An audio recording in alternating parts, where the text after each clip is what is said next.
আজি আমি চাম বহুপদৰ অনুশীলন 2.2 একৰ 6 নম্বৰ গুণটো। 6 নম্বৰ গুণটো কি দিয়া আছে 4a স্কয়াৰ প্লাছ a2। এইটো কি কৰিব লাগে ইয়াৰ পৰা দুটা শূন্য উলিয়াব লাগে আৰু এই শূন্য দুটা আৰু সহগবোৰৰ মাজত কি কৰিব লাগে সম্পৰ্ক স্থাপন কৰিব লাগে। তোমাক দিয়া আছে 4a স্কয়াৰ প্লাছ a2। তোমালোকে কিতাপত চালে গম পাবা 6 নম্বৰটো কি দিয়া আছে 4a স্কয়াৰ প্লাছ a2। তো ইয়াৰ পৰা চোৱা ইয়াতে কিন্তু ধ্ৰুবক পদ নাই, গতিকে ইয়াতে ধ্ৰুবক পদ কি হ'ব শূন্য হ'ব। ইয়াৰ পৰা চোৱা এই দুটাৰ পৰা কি কমন আহিব ডাইৰেক্ট কমন আহিব।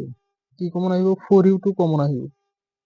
বাকি ইয়াতে কিমান থাকিব u থাকিব প্লাস কি হ'ব 2 হ'ব প্লাস 2।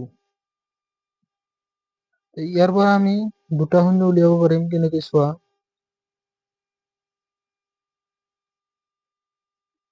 এতেকে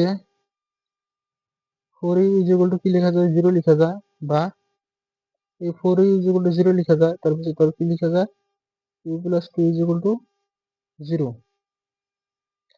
তো এই 4টো ইয়াতে ইউৰ লগত কি হৈছে পূৰ্ণ আছে এইফালে গ'লে কি হ'ব হৰণ হ'ব u = 0/4 আৰু ইয়াতে +2 আছে আৰু সমান্তৰাল এইফালে গ'লে কি হ'ব -2 u = -2। 0/4 কি হ'ব 0 হৈছে।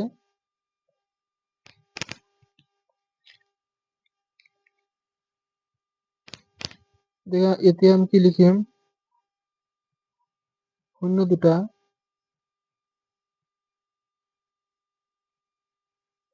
হল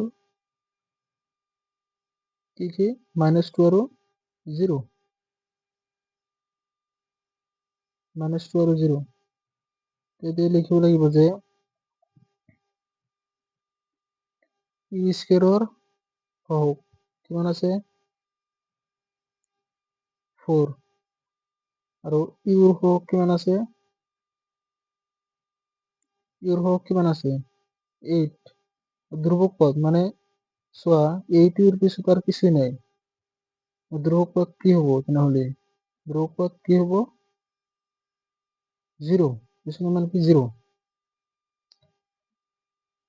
ইয়াতে তোমালোকে আৰু এটা বস্তু লিখিব পাৰা ইয়াতে লিখি দিব লাগিব a = ইয়াতে কি b = ইয়াতে কি c = 0 হৈছে। তো এতিয়া কি কৰিবা এতিয়া লিখিব লাগিব ধৰা হল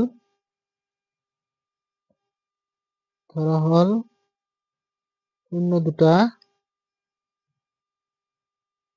কি কি আমি ধৰি লম আলফা = -2 বিটা = 0। এটা যেহেতু 0 পাইছো আৰু এটা কি -2 গতিকে ধৰি লৈছো আলফা = -2 বিটা = 0 আছে। এতিয়া লিখিম যে শূন্য দুটা যোগফল যেহেতু শূন্য আৰু সহগৰ মাজত সম্পৰ্ক সত্যাপন কৰিব লাগে গতিকে লিখিম শূন্য দুটাৰ যোগফল। শূন্য দুটাৰ যোগফল কি হ'ব আলফা প্লাস বিটা। আলফাৰ ভ্যালুটো বহাই দিয়া আলফাৰ ভ্যালু কি আছে -2 প্লাস বিটাৰ ভ্যালু কিমান 0 গতিকে কি আহিব -2। ইয়াতে কি লেখা যায় ইয়াতে আমার লেখা যায় কি মাইনাস ইউর সহগ ডিভাইডেড বাই ই স্কয়ারের সহগ সহগ। চোৱা কি আছে -2 তো থাকিল ইয়াতো মাইনাস দিছে সেইকাৰণে মাইনাস আছে মাইনাস দিছো ইউৰ সহগটো আমি কিমান পাইছো ইউৰ সহগটো কিমান পাইছো 2 হৈছে। আচ্ছা তাৰপিছত চোৱা কি লিখা যায় থেকে আলফা প্লাস বিটা = -b/a আছে -b/a। বিৰ ভ্যালুটো কিমান আছে ওপৰত আমি পাইছো যে b মানে কি হয় ইউৰ সহগ এইটো কি বুলি কোৱা হয়, বি বুলি কোৱা হয়। বি কিমান আছে, -8 আছে প্লাস -2 ফর্মুলা হিসেবে আছে। তারপর বির ভ্যালু বসাইছি কিমান আছে, 8 আছে, 8 বসাইছি। এর ভ্যালুটা কিমান আছে, 4 আছে, 4 বসাইছি। তৃতীয় সোয়া 8 সাইডে কি বার যায়, 2 বার, মাইনাস আছে -2। তো সোয়া a2 আর a -2 একে বেশো, মানে এত -2 এত -2, গতিকে কি করা হয়, প্রত্যাপন করা হয়। এতে কি লিখি, অন্য দুটো পূরণফল। একবার লিখব যোগফল আর একবার কি লিখব লাগবে, পূরণফল। দিয়ে লিখি অন্য দুটার পূরণফল।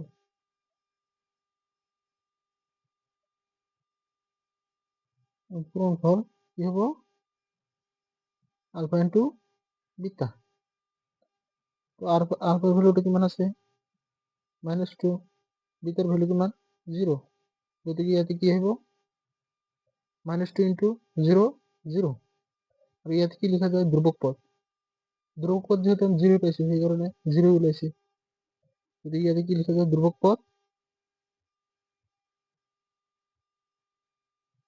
ডিভাইডেড বাই কি লিখব লাগিব, 0 তলত কিছু নাম আছে, 1 আছে, গতিকে ইয়াতে কি লিখব পারো, ইউ স্কয়ার হোক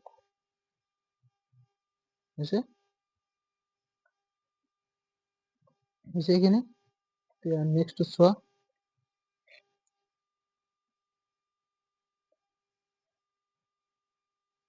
আলফা বিতে কি লেখা যায়, সি বাই এ।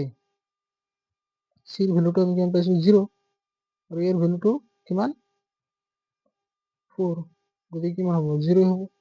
বুঝছে, সত্যাপন করা হল। এইখিনিয়ে তোমালোকৰ কৰিব লাগে, এইটো গণিত।